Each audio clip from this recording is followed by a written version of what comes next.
대림절 첫 주일에 하나님의 천국잔치에 오신 여러분들을 주님의 이름으로 환영하고 축복합니다. 아멘. 오늘은 아기 예수님의 오심과 주님의 재림을 기다리는 대림절이 시작되는 첫 주일입니다. 오늘 성경 말씀은 이렇게 시작합니다. 내가 여호와의 명령을 전하노라. 여호와께서 내게 이르시되 너는 내 아들이라. 오늘 내가 너를 낳았도다. 물론 이 말씀은 시편 당시에 이 말씀이 이루어질 것이 아니라 먼 훗날 이뤄질 아기 예수님의 탄생을 예언하는 장면입니다. 요즘 우리나라에서는 세계에서도 아기를 잘 안 낳기로 유명한 나라가 되었지만 그래도 우리나라를 포함한 전 세계에서 여전히 매일 매순간 아기들은 태어나고 있습니다. 그런데 왜 우리는 아기 예수님의 탄생에 그렇게 관심을 가져야 될까요? 그것은 그분이 이루신 위대한 업적 때문입니다. 예수님 말고도 인류에 수많은 영웅들이 있습니다. 사람들은 그 탄생들의 배경을 연구하고 어떤 과정을 통해서 그런 영웅이 되었나를 살펴봅니다. 하지만 우리 예수님은 이 세상에 오실 때부터 사명을 가지셨고 하나님의 아들이라는 영웅을 넘어서는 하나님으로 오셨습니다. 오늘 본문 9절은 내가 철장으로 그들을 깨뜨리며 질그릇같이 부수리라 말씀하십니다. 여기서 우리 예수님께서 오셔서 부수겠다는 그 철장과 질그릇 같은 자들은 누구입니까? 하나님의 진리를 대적하는 사람들입니다. 하나님의 말씀에 대적하는 사상이요 이념들인 것입니다. 가장 먼저 하나님의 진리에 대적하는 사람들은 누구일까요? 하나님의 존재를 인정하지 않는 무신론자들입니다. 탁월한 학자들 중에 많은 사람들이 하나님의 존재를 인정하지 않으려고 합니다.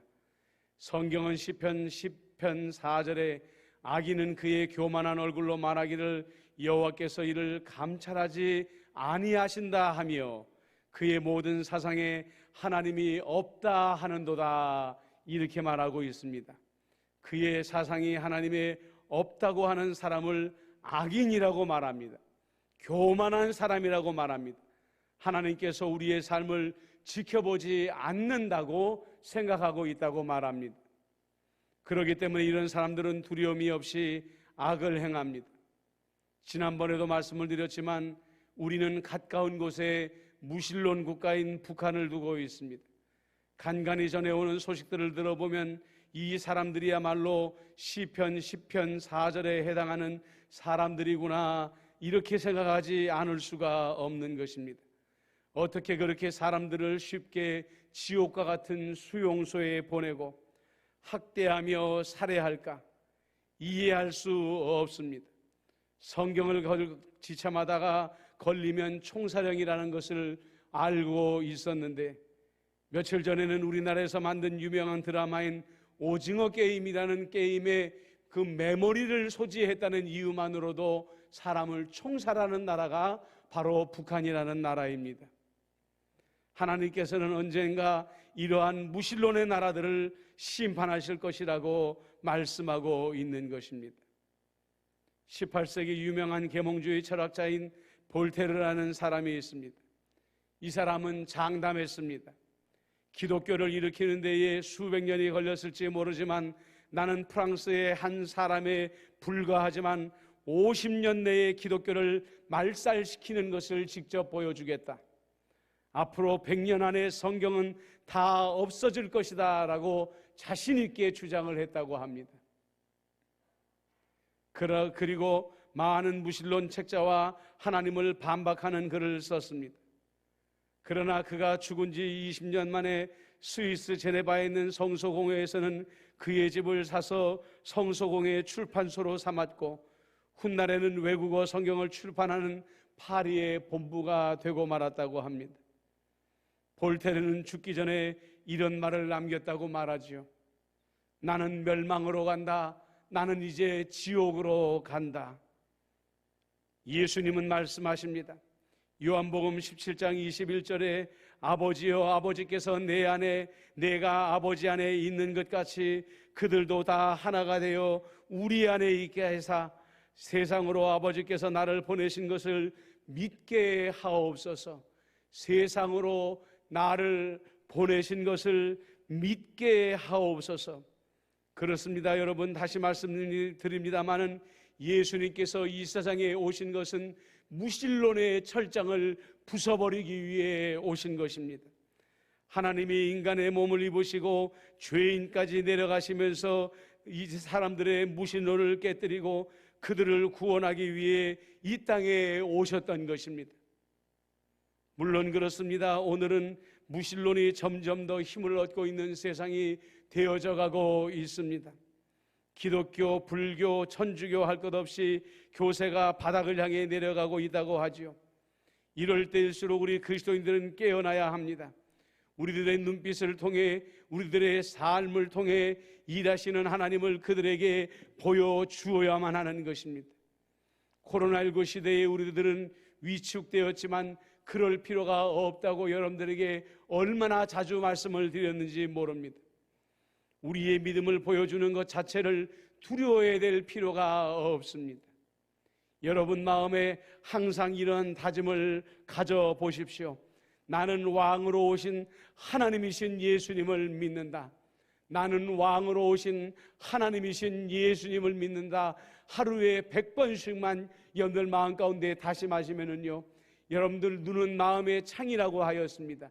여러분들 마음 가운데 생각하는 것이 여러분들 눈으로 빛나게 되어 있는 것이죠. 사람들은 여러분들의 눈빛을 통해서라도 하나님이 살아계신 것을 하나님께서는, 사람들은 알게 되어진다는 것입니다.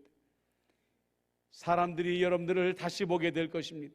그들 안에 있는 무신론의 철장이 깨어지는 역사가 여러분들의 눈빛을 통해서라도 일어나게 되시기를 주님의 이름으로 축복합니다.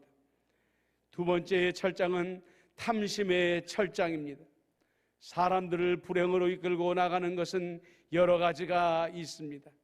하지만 이 탐심이야말로 한 개인뿐만 아니라 공동체, 아니 나가서는 나라를, 아니 전 세계를 불행으로 이끌어가는 존재입니다. 아담과 하와가 선악과 하나를 따먹은 것이 탐심의 원조가 되었습니다. 하나님께서 모든 것을 다 주셨음에도 불구하고, 그래서 모든 것을 다 가졌음에서도 만족하지 못하고 하나님의 자리까지 욕심을 내다가 버림을 받고 후손인 인류에게는 대재앙을 가져오게 만들었던 것입니다. 예수님은 누가복음 12장 15절에서 이렇게 말씀하십니다. 그들에게 이르시되 삼가 모든 탐심을 물리치라. 사람이 생명이 그 소유에 넉넉한 데 있지 아니하리라 말씀하셨습니다. 바울은 골로새서 3장 5절에서 말합니다. 그러므로 땅에 있는 지체를 죽이라. 곧 음란과 부정과 사욕과 악한 정욕과 탐심이니 탐심은 우상 숭배니라 라고 이렇게 말씀하고 있다는 것이죠. 여러분에게 늘 말씀드리지만 소망과 탐심을 구별할 줄 알아야 된다고 말했습니다. 우리 주님은 우리의 아버지이시며 왕이시라. 우리가 오늘보다 내일이 더 나아지기를 우리 자신보다 더 원하시고 기뻐하시는 분이라고 말씀을 드렸습니다. 구하라, 찾으라, 문을 두드리라 말씀하신 분은 다른 분이 아니라 바로 예수님이 아니셨습니까? 구약의 여러 위인들이 하나님께 간청하며 응답받은 이야기들이 얼마나 많이 나옵니까? 우리는 이것을 소망이라고 부릅니다. 하나님의 계획 안에서 하나님의 뜻대로 구하는 기도는 바로 소망의 기도인 것입니다. 그러면 탐심은 무엇입니까? 하나님의 계획을 넘어서는 것입니다. 하나님의 뜻도 넘어서는 것입니다. 솔로몬은 우리가 아는 것처럼 지혜의 왕이었습니다. 그런데 솔로몬에게 딱 한 가지 모자라는 지혜가 있었는데 그것은 탐심의 마음 가운데에 있었다는 것이죠. 솔로몬은 그 엄청난 부를 쌓아 올리기 위해 백성들을 고난으로 몰아세웠던 것입니다. 이 탐심은 후계자인 르호보암에게도 유전이 되었습니다. 그의 원로들은 백성들의 짐을 가볍게 해주기를 간청했습니다. 이제 당신의 아버지처럼 백성들을 더 이상 몰아세우지 마십시오. 그렇게 간청을 드렸습니다마는 르호보암은 원로들의 말을 듣지 않았습니다. 그리고 자기 아버지보다도 혹독하게 백성들을 몰아세우며 더 많은 재산을 모으려고 했던 것이죠. 이 탐심으로 인해 자기 할아버지 다윗이 한평생을 통해 일으킨 그 강성한 왕국을 둘로 쪼개지게 만드는 불행을 일으키고 말았습니다. 여러분, 당연한 것이지만 소망은 성령으로부터 오는 것입니다. 하지만 탐심은 사탄으로부터 옵니다. 사탄은 이룰 수 없는 꿈을 계속 우리 마음속에 불어넣어서 탐심이 우상이 되게 만듭니다. 이루어지지 않으면 하나님을 원망하게 만들고 이룰 때까지 죄 짓는 것을 두려워하지 않게 만드는 것이 바로 사탄의 계략인 것입니다.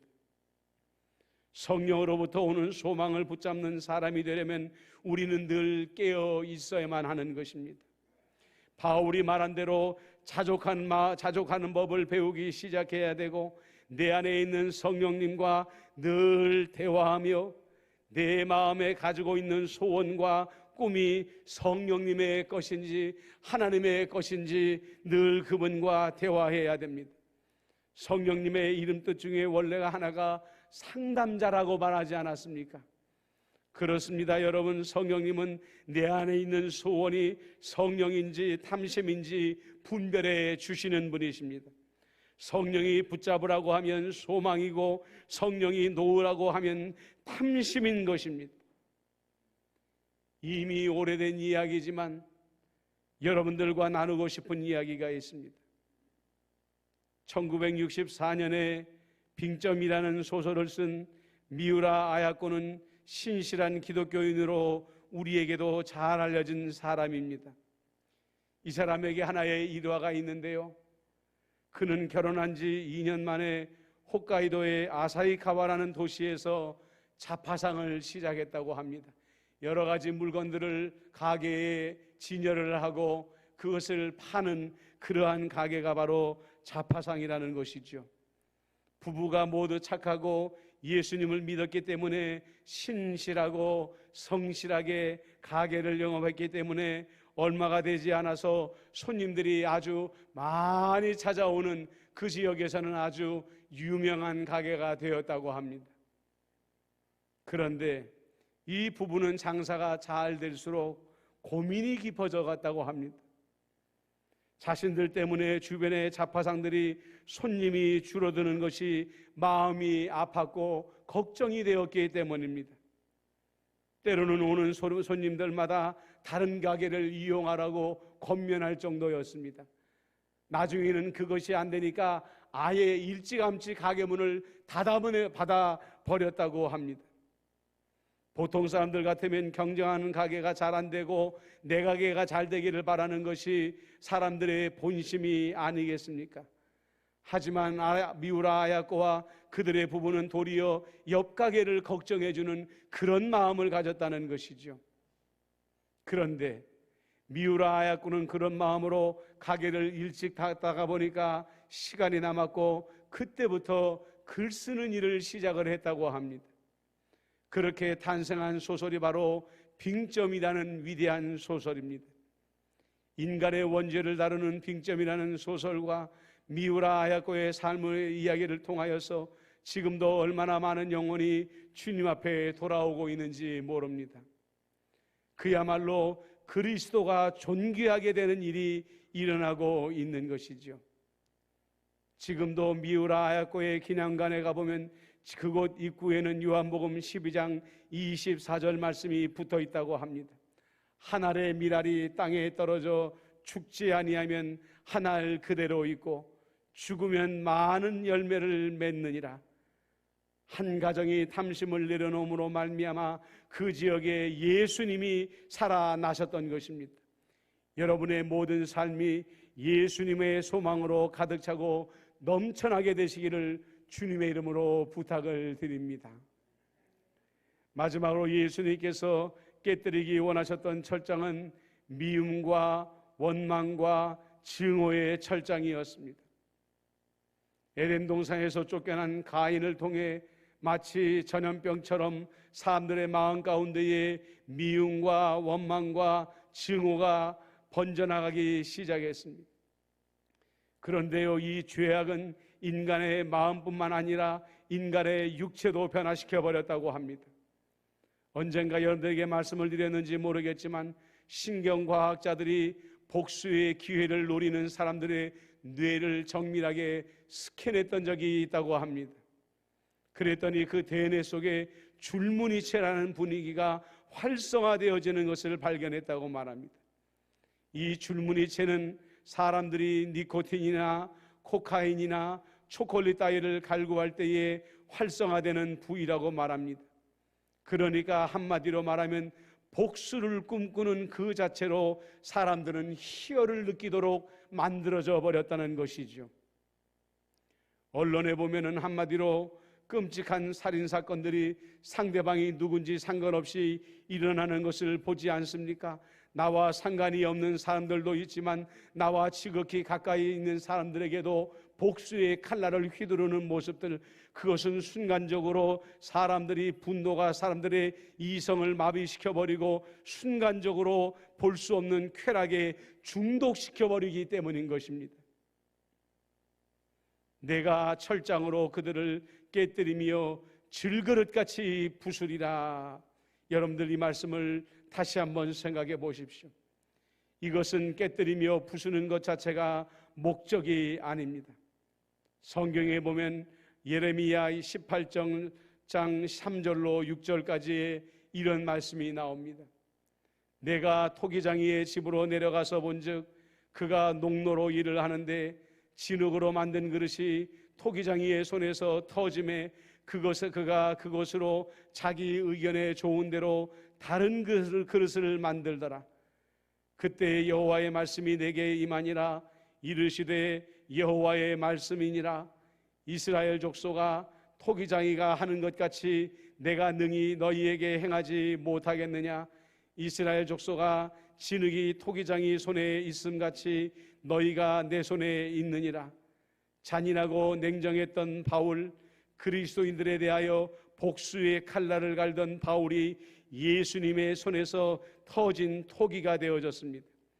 그리고 성령으로 다시 빚어져서 사랑과 용서와 온유의 종으로 다시 빚어지고 만들어졌던 것입니다. 그래서 바울은 우리들을 새로운 창조물이요 새로운 피조물이라고 부르고 있는 것입니다. 우리의 뇌는 이제 복수로 인해 쾌감을 느끼는 것이 아니라 용서가 주는 쾌감으로 다시 빚어지고 태어나야 합니다. 그 사람이 예수님의 손으로 깨어지고 부서지고 다시 태어난 사람이 되는 것이죠. 우리에게 지금 필요한 것은 예수님의 마음입니다. 빌립보서 2장 5절로 8절입니다. 너희 안에 이 마음을 품으라.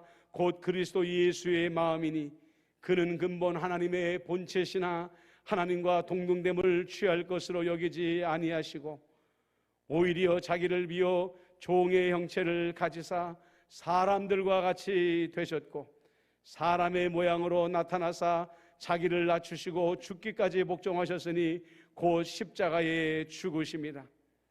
여러분, 다시 한번 말씀드리지만 지금 세상은 분노에 가득 차 있습니다.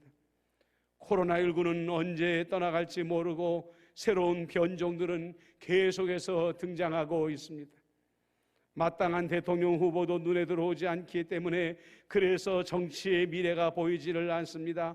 청년들의 미래도 보이지 아니하고 장년의 미래가 보이지 아니하고 나라의 미래가 보이지 아니함으로 말미암아 사람들의 마음 가운데는 온갖 불안과 분노의 마음이 가득 차 있는 것입니다.